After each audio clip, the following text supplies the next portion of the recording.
China, home to 1 in 5 of the planet's population. The superpower the world fears, but few really know. Ken Hom is the godfather of Chinese food. Heaven on earth. He introduced the wok to the West more than 30 years ago. This is the way you should be cooking it. Ching He Huang is leading the next generation of Chinese cooks. We're just going to chop off the head. With a modern, inventive approach to the cuisine. It's like ducks playing in springtime. Lovely. We're taking a once-in-a-lifetime adventure across China through food. Rabbit head. Shall we try? To delve into its heart and soul. Like it. Pull it. Food is the best way to explore Chinese culture because we really live to eat. It's an epic trip. 3,000 miles from the megacities of the East to the forgotten villages of the Wild West. It's like we've been back to the time of Genghis Khan. She's just decapitated it. We'll uncover the familiar, the secret, and the surprising. Wow, I've never seen that done before. Cook simple and delicious dishes. That is my Sichuan sausage. And reveal the secrets of China, old and new. It's like a journey that I've always dreamt about, but in a China I dreamt about.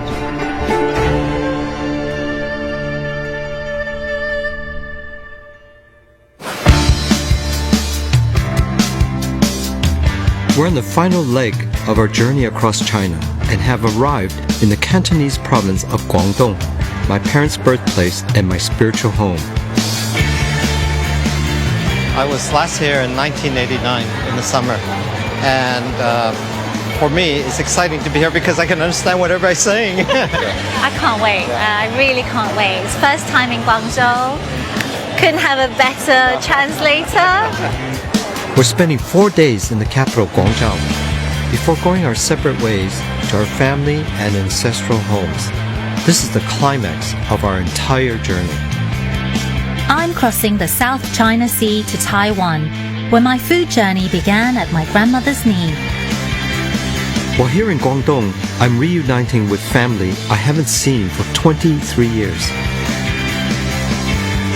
You know, we Cantonese are often called the Sicilians of China because we're loud, boisterous. Our food is like the greatest, we think. My parents left Guangdong for America in 1948 in search of a better life. Historically, most overseas Chinese come from here, and today there are over 30 million in more than 100 countries. They took their style of cooking with them and adapted it for Western tastes. Today, this is what the West thinks of as Chinese food, but there's so much more to Cantonese cuisine. I know you would appreciate very much some of the things we have to offer here. Dim sum, Yeah. I mean really good dim sum. I can't wait to try dim sum with you Right. here actually and see, how different it is. And, great seafood here. We're famous for, we eat everything.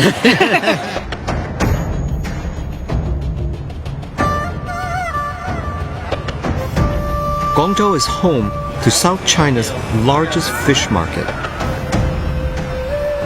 Everything's in tanks, everything's alive. Fresh, live. I mean, we're obsessed with that. The variety here is incredible. Wangsha Market is open 24/7 and sells 600 tons of seafood every day. Wow, oh my gosh, that's giant prawns. That's a spiny lobster. That's beautiful. Look at all the coloring. Yes. The food is so familiar to me versus other places I've been to in China. And coming here to Canton, yeah, this is where my culinary soul is.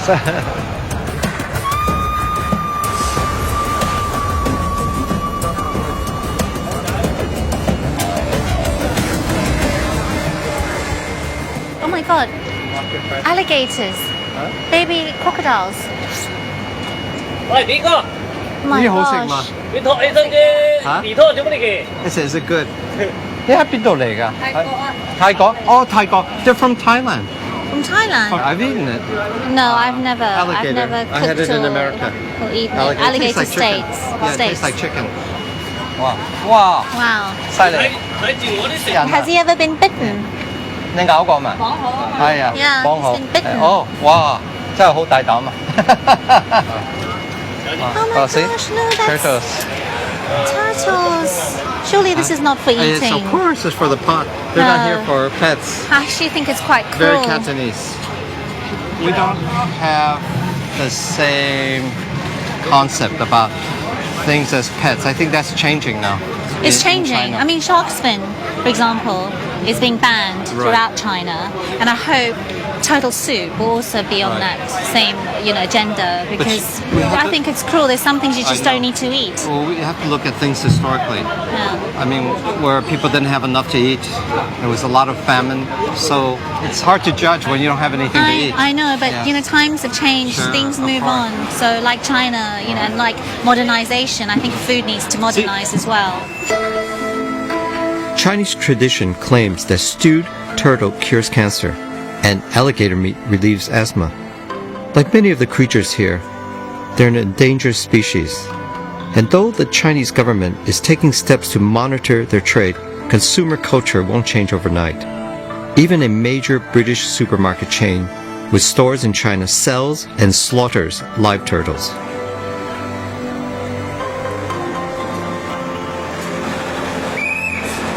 We're at the market to shop for more conventional fare, like these super fresh razor clams. See, you don't know whether they're alive or not because they're open. The meat is just oozing out of the shell. Normally, with mussels or scallops, the shell's got to be firmly tight. So the way you can tell it's fresh is if you kind of touch them and if they squirt water out. There, see? These are good. These are good. These will be good eating, right? Right. Well, these should be really sweet and delicious. So I think that's enough. The Cantonese like everything straight from the sea. I've got my eye on some fresh scallop. They're beautiful. We Cantonese believe in never gilding the lily. In other words, when your ingredient is so fresh, what you want to do is highlight it. The Cantonese prize their palate as one of the finest in China simply because all our food is unadorned simply because it's so fresh. Freshness to us is like the El Dorado. At this local Guangzhou restaurant, diners come straight from the market with their live purchases. Today, we're taking over the kitchen to cook our fresh shellfish.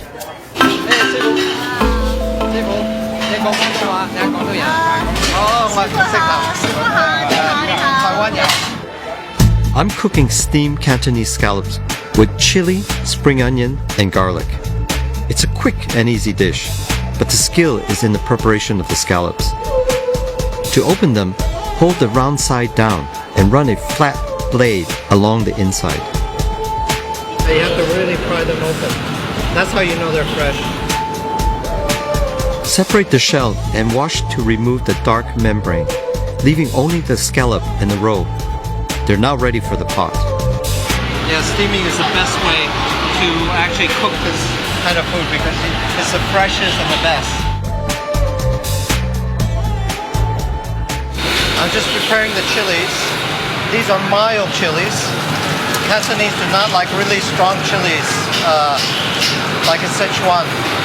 They don't want the freshness of the seafood to be crushed by strong seasoning. And just a lot of spring onions and that's it. Perfect. Just a few minutes. Next, pour hot oil on the spring onions and chilies. Then add a good splash of soy sauce to bring out the flavors. It's very Cantonese because it's steamed and minimum amount of seasoning. Yeah. Great. Good. Can I try one? I love the way that you put coriander in there. I just love it. I love the flavor of coriander.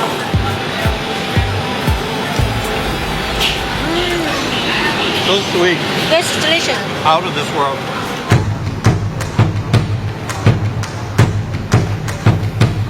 I'm making a quick stir fry with razor clams using traditional ingredients of chopped spring onion, chili, and some garlic fried in oil. It's very rare they see a woman in the kitchen like this. Because Really? usually women never do Oh my walk. gosh! Women don't do walk. As in all Cantonese cooking, the main ingredient is plunged into hot water to remove the impurities. Remove the clams and reintroduce the seasonings to the hot wok. Add the shells with some rice wine and a good pinch of salt. They're ready in just a couple of minutes. A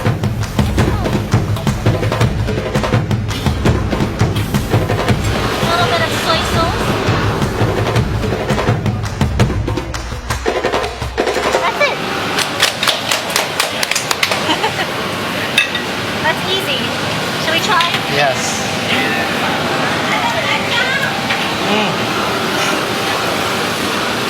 Perfectly cooked. Good? Is that good? Yeah. Unbelievable. And you did it perfectly Cantonese, which meant the seasonings were not overwhelming. Everything really matches the freshness. Thank you, Ken.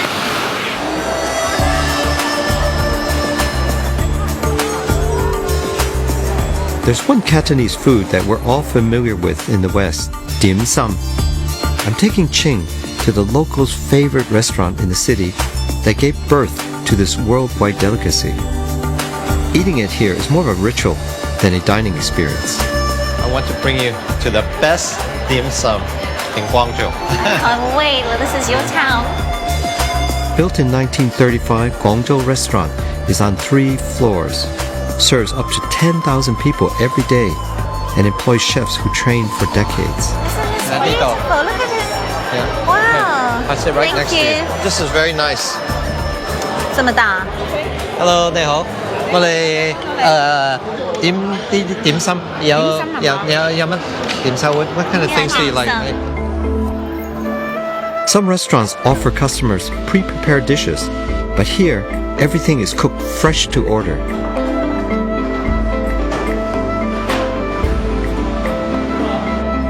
There are hundreds of varieties of dim sum here, from steamed dumplings to chicken feet, and one of my favorites, lotus leaves stuffed with sticky rice. Shall we split one first? Yeah, let's have this one. Okay, I love this. Let's share. That's beautiful. See, and what I love is to see all the beautiful inside. Look at mushroom, Yeah. pork, Belly pork. belly pork, And this should some and this shrimp. that looks like a little bit of chicken. It's salted Salted gake. Look at how much Yeah. skill is gone into it. And just because it's cheap doesn't mean that it shouldn't be up there as one of Right. the best cuisines in the world.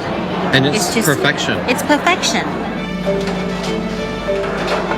The tradition of eating dim sum started centuries ago in small tea houses along the Silk Road. Yam cha, which means drink tea, is a ritual that goes hand in hand with dim sum. It's the Cantonese equivalent of having a biscuit with your cuppa. Here, where tea is considered the elixir of life, granting the drinker eternal youth, this part of the tradition is taken very seriously. Now she's going to make the tea for us. And see, it's the ritual. She had rinsed it before. There's also a Cantonese etiquette when taking tea. No, it's always the duty of the younger one to pour tea for the elder. You know, we always say thank you, especially in Cantonese like that. Tapping the table is the polite way to say thank you for having your teacup filled. Bending the fingers symbolizes kowtowing or bowing as a sign of respect. Why is that? Well, the legend comes from the time of Qianlong, which is one of the greatest emperor in the last dynasty. And he had gone out with his retainers to tour the country in incognito. In disguise? Exactly. And when he poured tea or gave some food to some of his retainers, they couldn't bow without revealing his identity. So they did this. That's the legend. So you see people doing that all the time. Yes, all the time. When I was bad, when I was a child. I can't I was imagine bad. you being a naughty child. You're What so zen. I had to do was I had to offer tea. I had to kowtow to my mother on my knees and offer a cup of tea in front of all the Chinese neighbors. And when she accepted it, that meant she accepted my apology.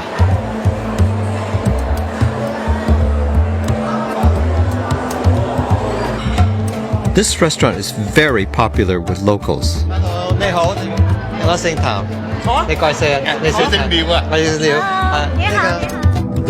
Friends Lu Pilang and Lao Chaoguang are its most loyal regulars. 你長期喺呢度食，你嚟呢度食50年啦，50年，我有咩會年啦？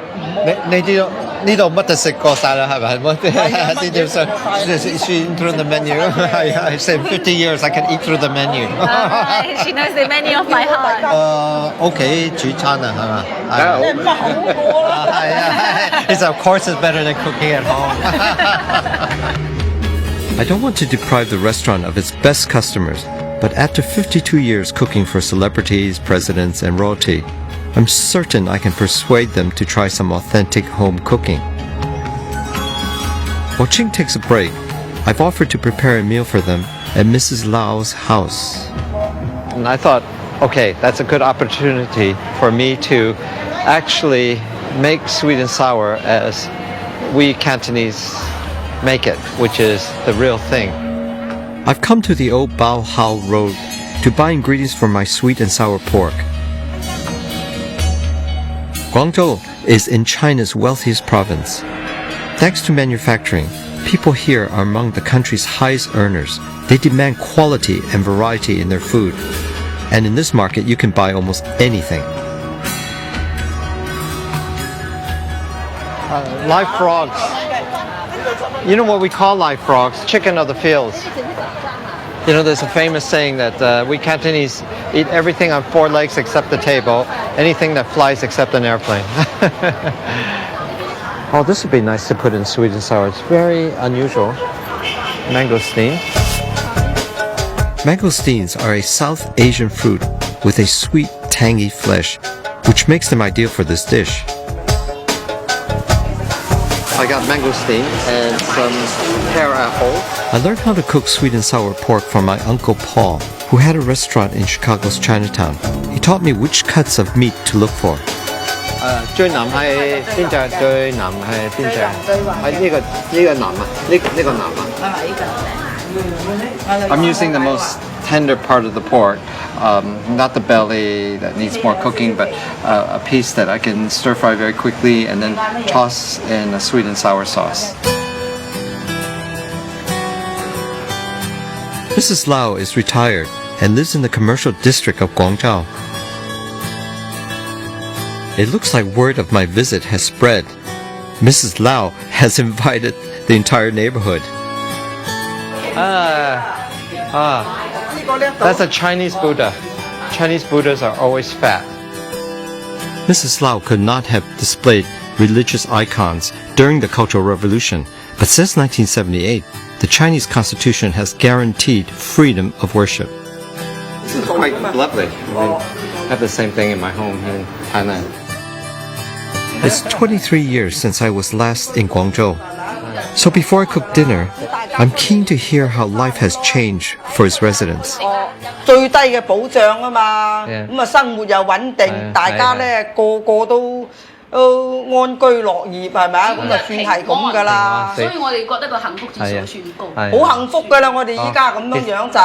It's beautiful. They said that we're so happy because we have stability and peace.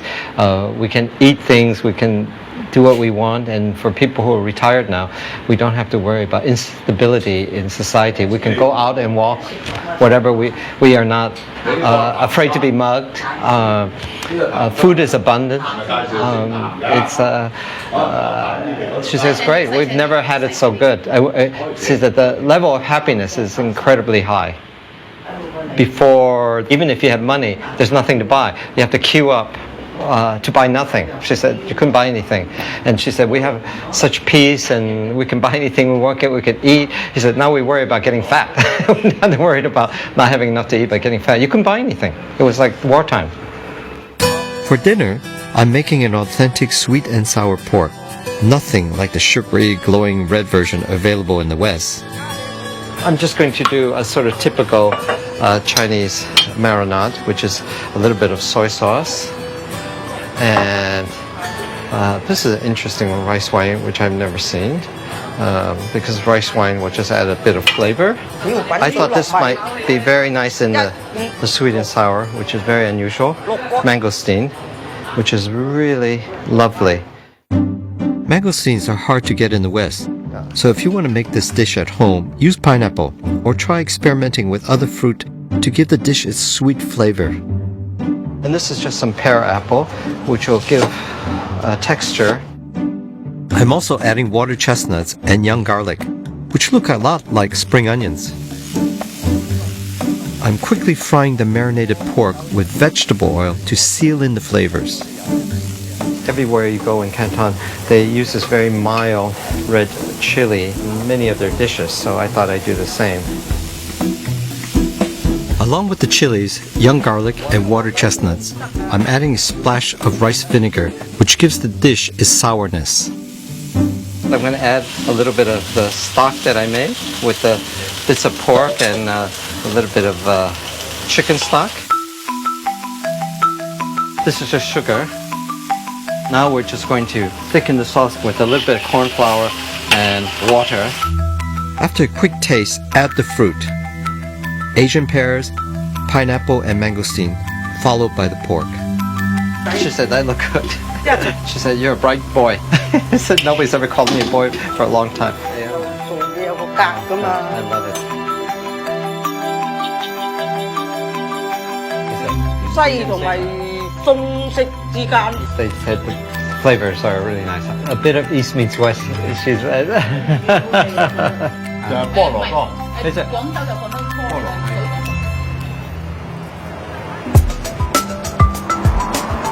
Whilst Ken is cooking for the locals, I'm at Guangdong's medicine market with physician Dr. Xu. I've been traveling for so long and I'm really tired. So what can I take that's going to lift my spirits and, boost my energy? She's going to help me make an energy-boosting tonic before I travel to Taiwan to see my family.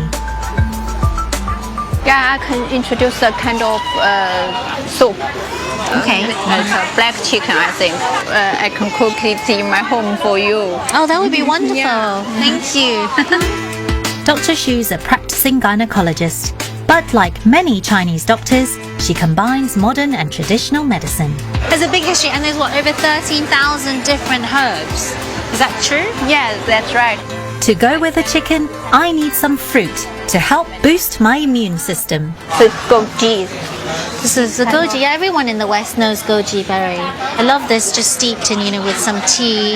My mum always says, drink this because it's good for your eyes. Yeah, it's good for eyes. For eyes, yeah. And it tastes sweet, almost It tastes like a little bit sweet. yeah. So we're going to get just a small handful of the goji berries. Now this is going to go into this stew with black chicken and dangui. Dangui is the root of a plant which we know in the West as angelica. It's supposed to help circulation.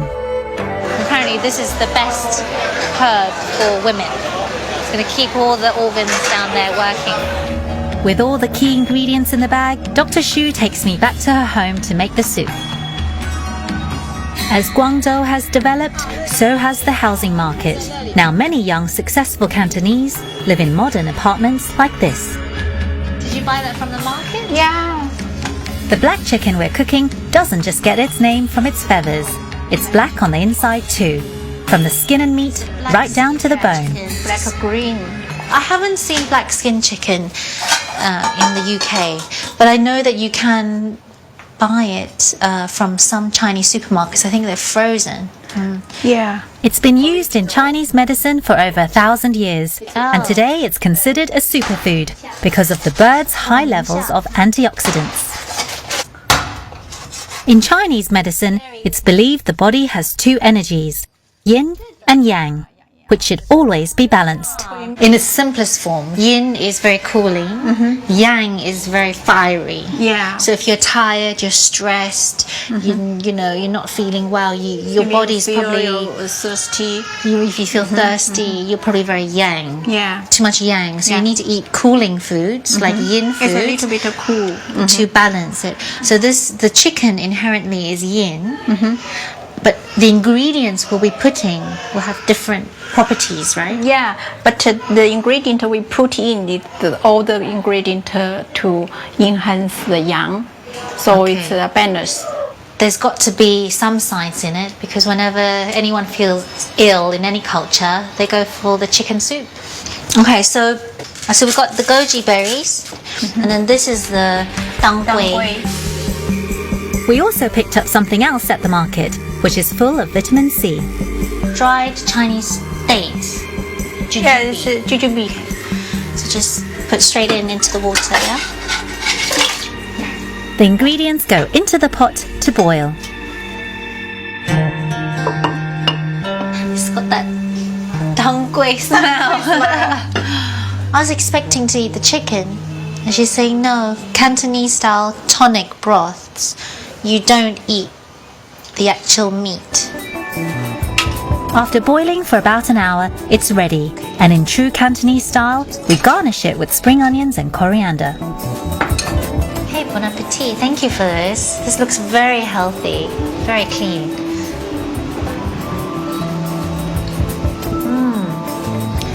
That is really good. You just know that it's doing you wonders. And it's easy to make. Just put it all in a pot. Can't get better than that.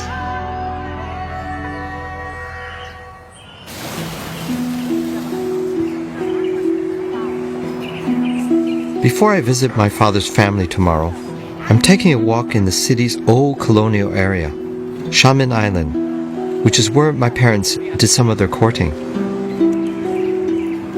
My father was a GI and he fought in World War II, and he got leave after the war, and he chose to come here where he met my mother and they fell in love. My parents immigrated to America as newlyweds, but my father died when I was just 8 months old, aged 33. My mother brought me up alone in Chicago's Chinatown. My father never existed for me except in photographs.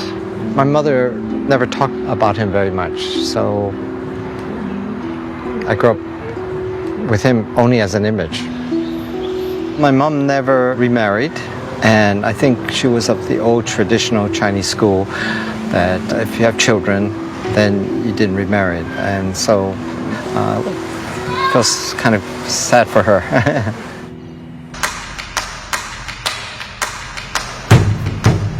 Apart from my father and me, my mother had two other great loves in her life, the game of mahjong and Cantonese opera.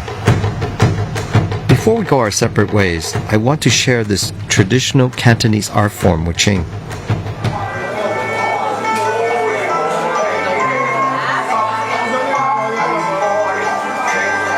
Cantonese opera dates back to the 16th century and had its heyday in the 1920s. Today, a few Guangzhou restaurants put on daily performances.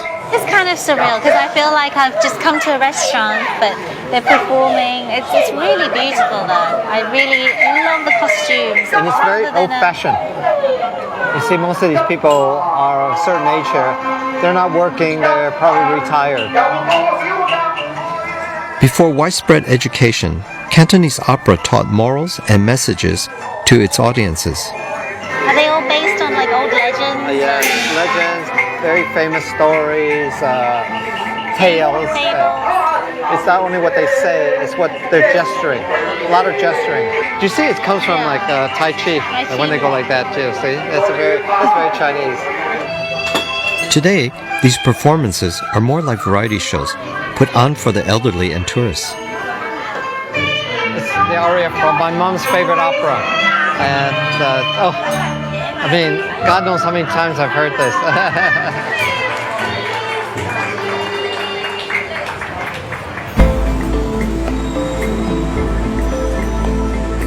Our time in Guangdong province has come to an end. Whilst Ken stays on to visit his relatives, I'm going home to see my family in Taiwan. I miss my family and I'm looking forward to seeing them. But I feel like it's going to be quite emotional because I haven't seen them in a long time. This whole journey, it's about discovery and learning and it's just the last leg of the journey now. So it's all culminating in this sort of homecoming. I feel I'm proud to be Chinese, and I wasn't always proud to be Chinese. When I was growing up in the UK, all I wanted was to be English.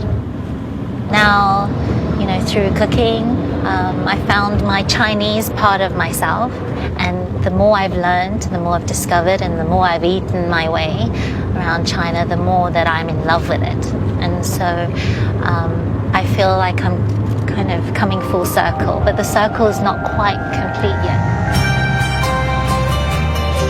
Taiwan is an island 112 miles off the southeast coast of China, which separated from Chinese rule 100 years ago. Although I was born in Taiwan, I left with my parents when I was 5 and eventually settled in London.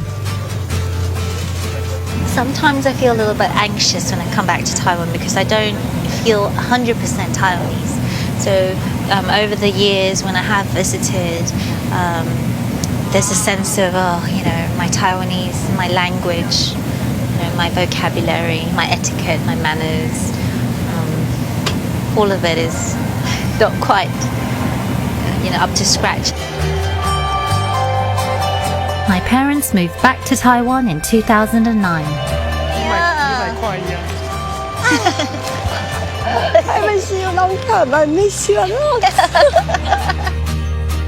We're travelling today to the farming area of Baihe village, where my food journey began as a little girl in my grandmother's kitchen. So we're going to see my grandfather, to see where my mum and all her family grew up, and where I grew up from when I was 2 to 5 years old. And we're going to go and burn some incense for my grandmother, and then I'm going to cook for the whole family. This will be the first time I've seen my grandfather since my grandmother passed away 2 years ago. Here we are. Akong! Hey, Akong!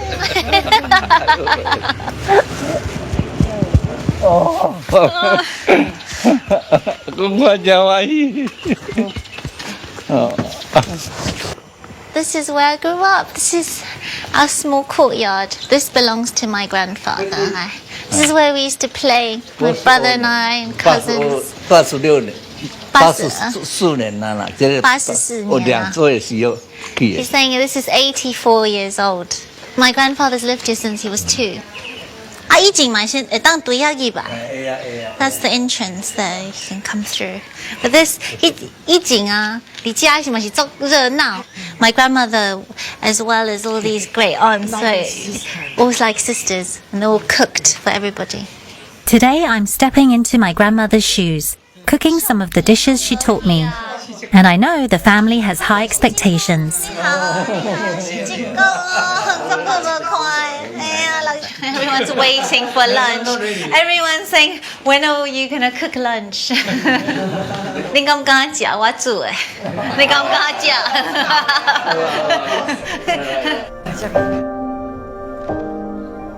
Before lunch, my grandfather and I share a quiet moment to mark Qingming Festival, when families remember loved ones who have passed on.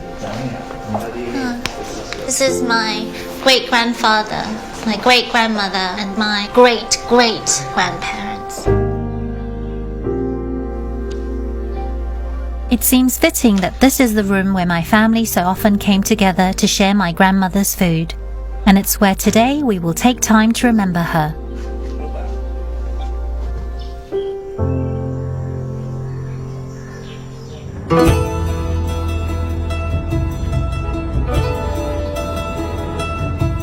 I've traveled 87 miles from Guangzhou to the city of Kaiping to spend a couple of days with cousins on my father's side who I've not seen for 23 years. I'm struck by how much this place has changed. God, I have never seen so many four-wheel drives. I think there has been a recent survey that says for the first time in China, more than 50%, half of the people are living in urban areas now instead of in the countryside. That's a remarkable change when you think that China has always been at least 80 to 90% peasants.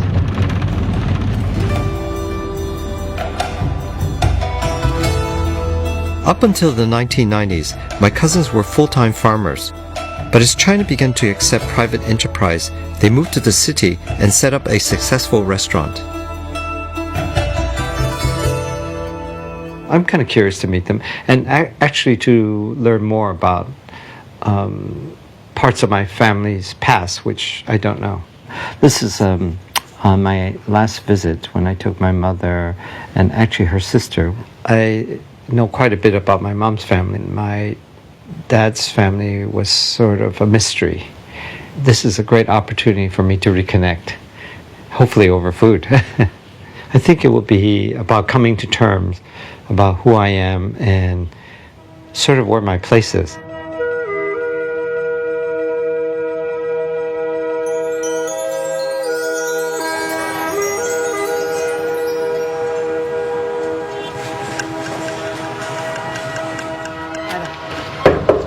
Hello. 哎呀，好耐冇見啦嚇，群久冇見，你好啊嚇嚇，好耐冇見啊！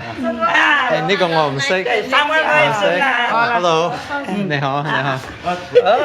好幾年咯係嘛？20幾年咯，你識中文的嘛？可能係啊，話識。當時話叫我求我話呢個學士要唔識中文，中文唔識嘅。呢啲。大女，佢藝女男女，我哋未見過，未見過係啊，未見過。喂，你都未見過嚇？未見過。安靜啦。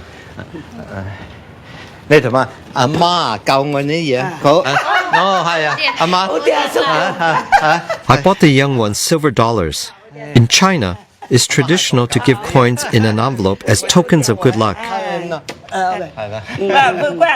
我3個孫就愛學嘅揾錢，我係望到望位，按個班佢出嚟都學習呢個知識。Well, they love my mom a lot. It's evident, and they said when they heard that she had passed on, they did a lot of offerings to her, so that was very nice. This morning, my cousins are taking me to our ancestral village in the Fushan region of Guangdong. It's an area dominated by paddy fields, where my father's family were rice farmers going back several generations. I said, "Is that hard work?" She said, "Well, when you're young, you don't know. I mean, you don't think about it when it's how backbreaking it really is to plant each stalk of rice. She has to get down there, bend down to do that." And they said when people actually eat, they have no idea where it comes from and how it's harvested. 即係苦嚟嘅。哦。想為生活呢，個係嘅辛苦，可能會有心佢講解，近埋會有好神氣。My family are gathering at my grandparents' grave to mark Qingming, an annual ceremony of grave sweeping, when relatives meet to tidy the burial sites of their loved ones.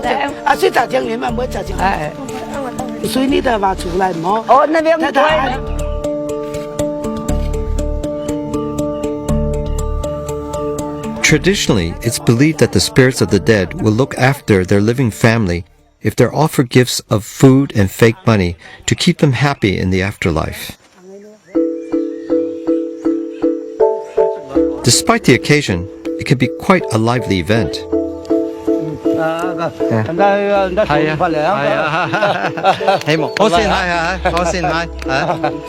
It's very different, our attitude. If you think of something like this in the West, it's very somber. I mean, nobody would think of this is almost like a picnic here.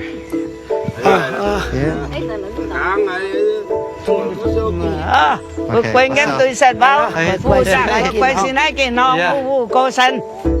Before we eat, we must fulfill one last Chinese custom.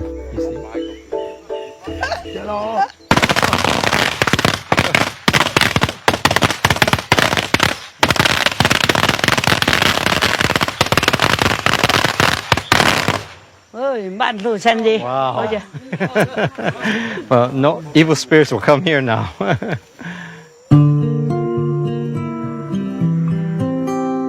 I grew up. This is my grandmother's kitchen. This is the big wok because this is how much, to feed a whole big family. 猪长哎. And I sit around watching all this. I remember at that height.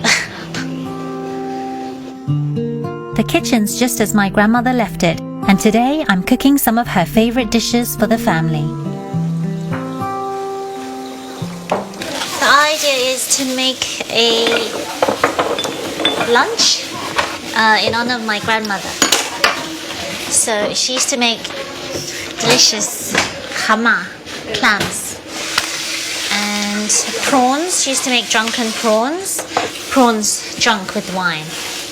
And then my favorite is 粽子, which is bamboo sticky rice, which my grandmother used to make for me. She's really good at making it.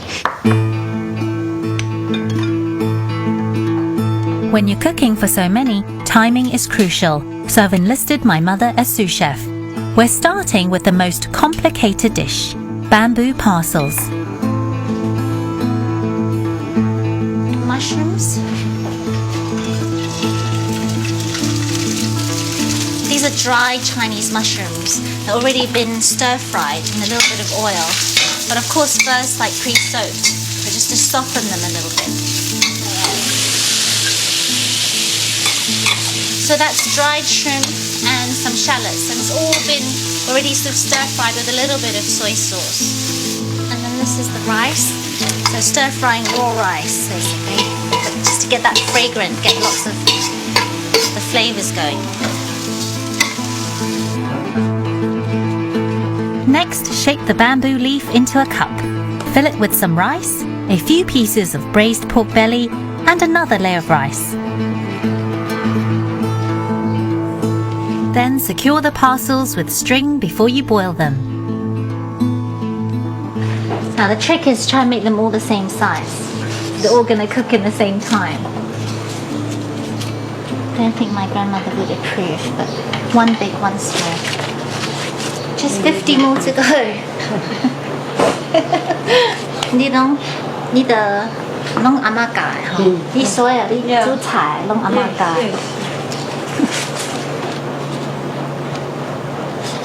That looks good. And then what we do, we cook it. We're gonna boil it. 全放黑了嘛。Once it's cooked, you can use that knot to take it all out. 我个点哈。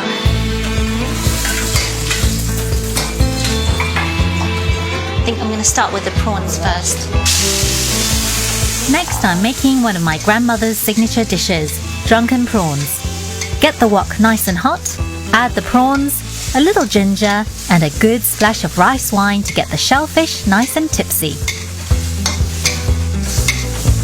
My grandmother used to make drunken prawns for us when we were growing up. Really tasty. So like the bittersweetness of the Shaoxing rice wine kind of enhances the sweetness of the prawns, and these are just local river prawns. Really good.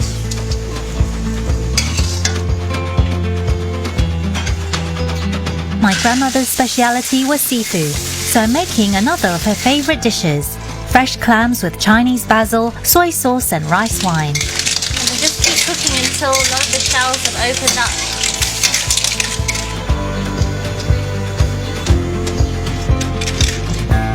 Once the food's ready, it's time to seat the guest of honor, my grandfather. 看你感觉迄个看煮了安怎无？是安那嘞？放在互阿嬷。较歪，这对了，我。安尼敢好？好啦，会使啦，可以啦。không hơn. 准肉做 喝啊，他蛮那边强的啦，那个健康。造型叫来请。建议你辛苦了。也没有，很高兴看到你们，阿公啊，身体健康。阿公身体健康。阿公的。喝汤啊，喝一碗汤，好了。煎药，不是边吃边叫的这样。小粽子，有高酱高正常的地方。My uncle said this is the best. It's got the best flavor. It's got the flavor of the Tony's basil. 这是刚刚在那边拿。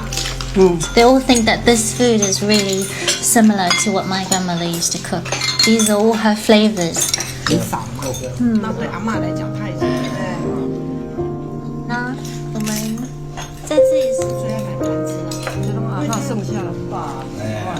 I'm really happy because my grandfather just said, "But you really made this, and it's got grandmother's flavor. It tastes like grandmother's." 阿嬷的味，就是的味道。味道. My grandfather's really vulnerable, and I've never seen him emotional. He must really miss her a lot. My grandmother was an amazing woman, but she really groomed me to be a cook at such a young age, and I didn't really think that it would leave such an impression on me. They all give their hats off to my grandmother. You know, she was the cook. She was the exec chef.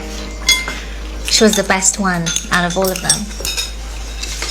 Now I really understand a bit of her more through cooking in this kitchen. This was her life. You know, my food memory started here, and I didn't think I'd grow up to be a cook. I didn't think it would shape me so much. I think I have come full circle.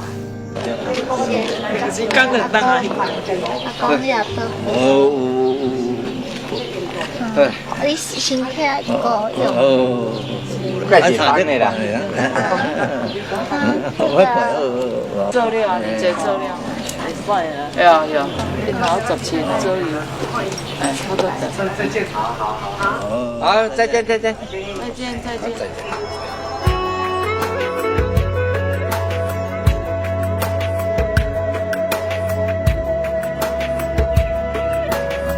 This farm has been in the Hom family for 5 generations. It's where my father grew up. Today, my cousins grow vegetables and raise poultry here for their restaurant in town. 好食啊，呢個。Oh, they look very tasty. They're beautiful. I remember this. This is the old family kitchen.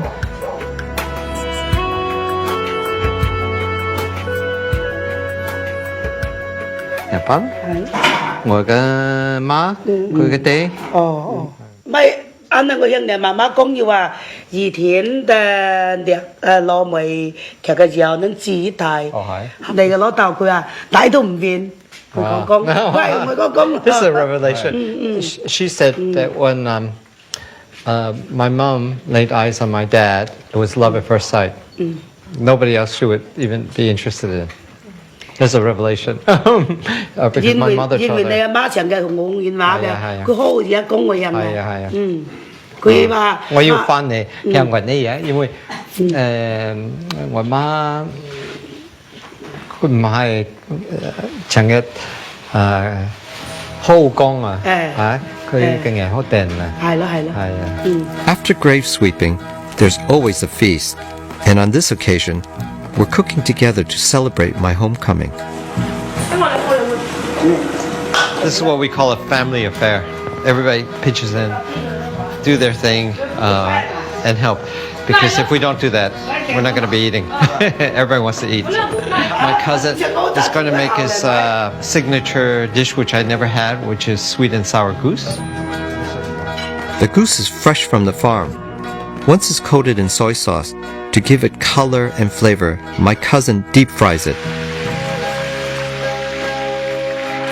What that does is it seals the skin so that when he cooks it, the whole thing doesn't fall apart. He's braising it in a thick sauce made of rice vinegar, Chinese tomato ketchup, cane sugar, and salted preserved plums to give it the sweet and sour taste. Then he covers it and slowly simmers it until it's done. In 1 hour. While it cooks, I'm making bitter melon with black bean sauce. This is a great thing about cooking like this. The family all chips in and helps you do the prep, which is great. I love it. This is bitter melon. It's quite delicious, and you can actually get this fresh everywhere now. It's Chinese supermarkets, and you need to take out the inside. It has a bitter quinine flavor.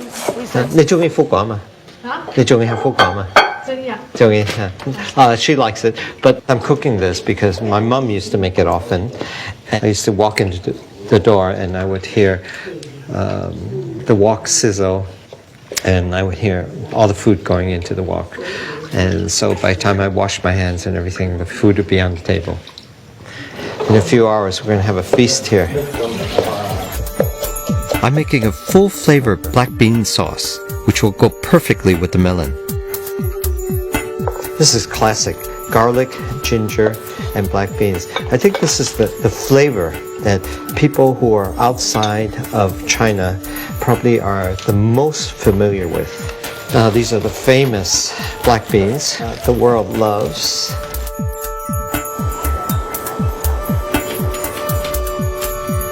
Well, we take vegetables and we blanch them, and it helps to give them a cleaner flavor.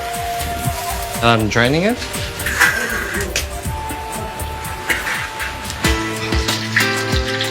Garlic, ginger, and the black beans.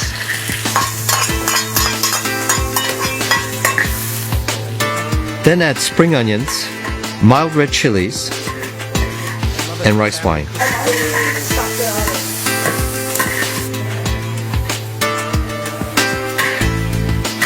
Next, add the bitter melon pieces and a splash of water to tenderize them.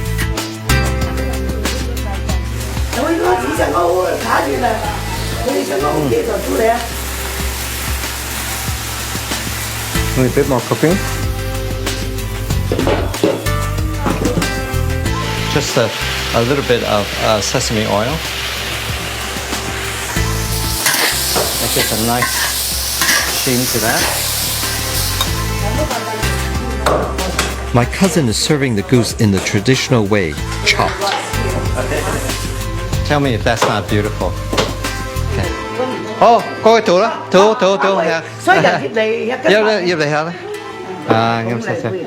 They're all having a little booze.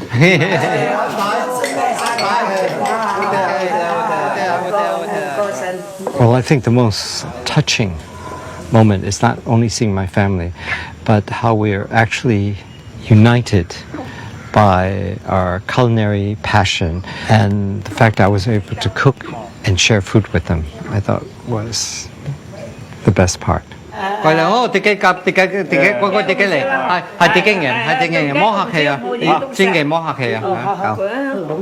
This is absolutely beautiful.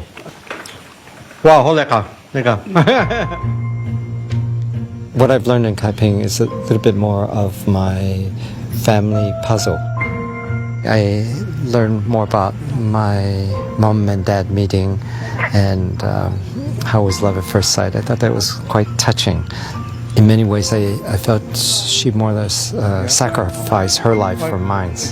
But still, hearing that, she did have some moments of happiness.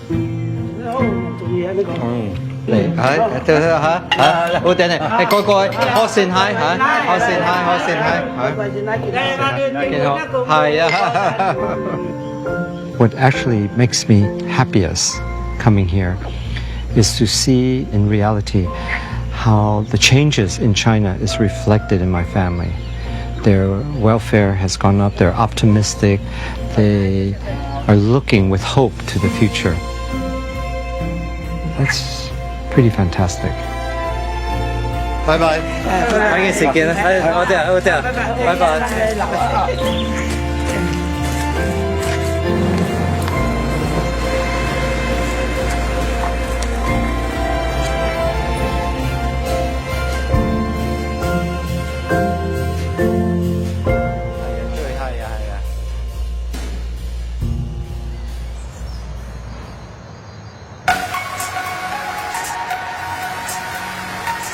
After 5 weeks and more than 13,000 miles crossing China, Ken and I reunite for our final dinner in Hong Kong.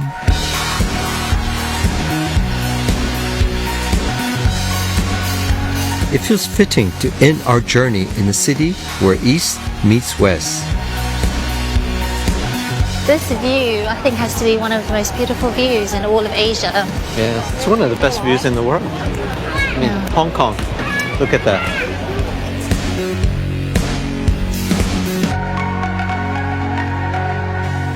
I've learned a lot on this trip. Actually, before coming, I actually wanted to experience most of the cities because I'm a city girl at heart.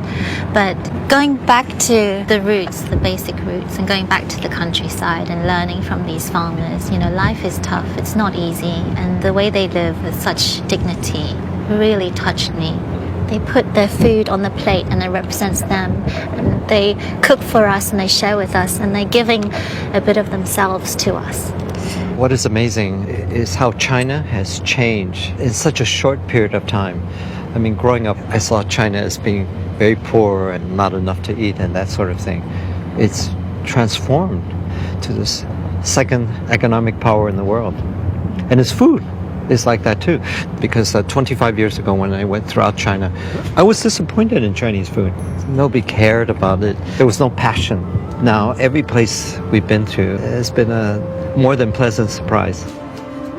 Through food, we've been able to get beneath the skin of China. Unrecognizable. It's like the new frontier. We discovered a country that has emerged from the trauma of the Cultural Revolution. It's like a human epic. He's gone through all this hardship to arrive. And I think he embodies very much what China is about, looking forward. Yeah. The food culture that was in danger of being lost has been reinvigorated. Hands down, she's dumpling master of Beijing. China is reveling in its newfound freedom. You have these very small families that are starting businesses like this. And who knows, maybe in the next 30 years, there'll be a gigantic corporation based on this family recipe. Even in the face of sweeping modernization. I actually didn't expect this. Like a mass construction site. Ethnic minorities are preserving their traditional cultures and cuisines. Who needs the hand? The eldest here. No, thank you. There's some Chinese tradition I don't like. Across China, home cooking is alive and well. I've never done it like that before. It's beautiful. I'm learning so much. While in the megacities, Chinese cuisine is reaching new heights. This is not like sweet and sour you ever see anywhere. It looks like a work of art. It's been a deeply personal journey that has helped us to understand more about our relationship with our homeland. It's all about our food. We're united by how we eat and how our passion to eat is so important. And that's a recurring theme I felt throughout wherever we went. It's the essence of who we are. To China, its people, its cuisine, to its hope and to its future.